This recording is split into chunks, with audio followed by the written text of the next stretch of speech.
welcome back Professor Heather Zaar and Paediatric Pulmonologist, and Professor Mike Levin, CEO of the amazing Allergy Foundation of South Africa, are still with us this morning as we delve a little deeper into the world of allergies. I know I'm kind of smiling, but a lot of people suffering right now, man. I mean, this topic is nothing to sneeze at. So this year, it's World, of course, Allergy Week. I had to do it, I'm sorry. The focus is managing allergic diseases amidst environmental changes, and we need to tap into that, and this is why we have the Prof as well as the Allergy Foundation on the couch today. And let's start off with the elephant in the room of the earth, which is climate change. And I'd love to just tap into your resources here, Professor, around climate change and how it's affecting allergies in the globe. The world's getting warmer, things are changing, weather conditions are getting more and more severe. How is this affecting allergies? Well, climate change is really impacting on health, and allergies is one aspect, absolutely. I mean, we've seen huge wildfires. We know the impact of that on, for example, asthma. Yes. And it's impacting on food production, on health generally in terms of nutrition.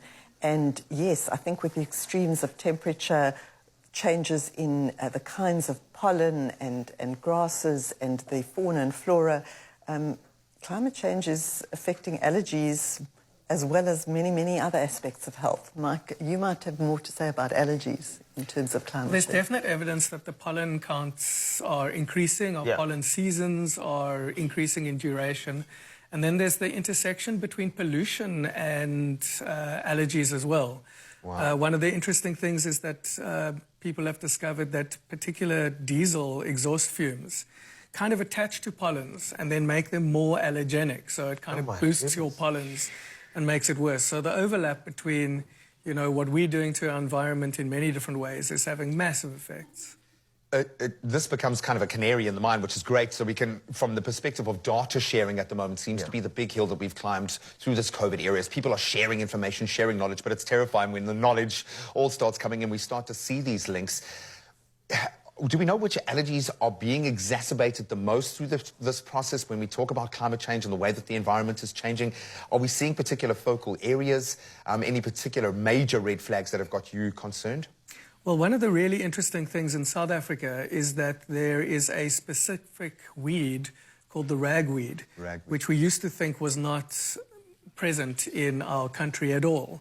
And we've recently found with increased pollen monitoring that ragweed is in South Africa, and it's one of the most potent and severe allergens that can occur.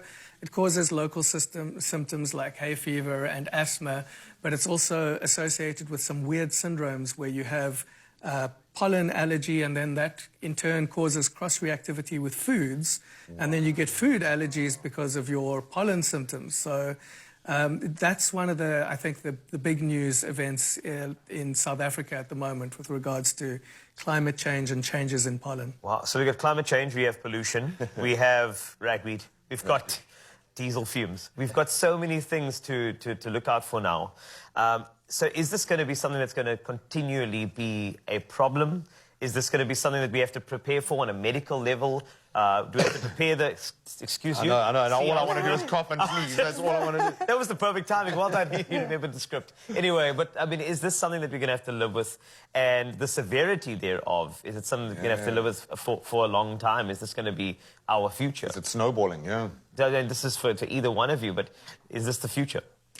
I'd say so. I mean, there's a lot of data that has been showing that in South Africa, rural communities and poorer communities have been relatively protected against allergies historically.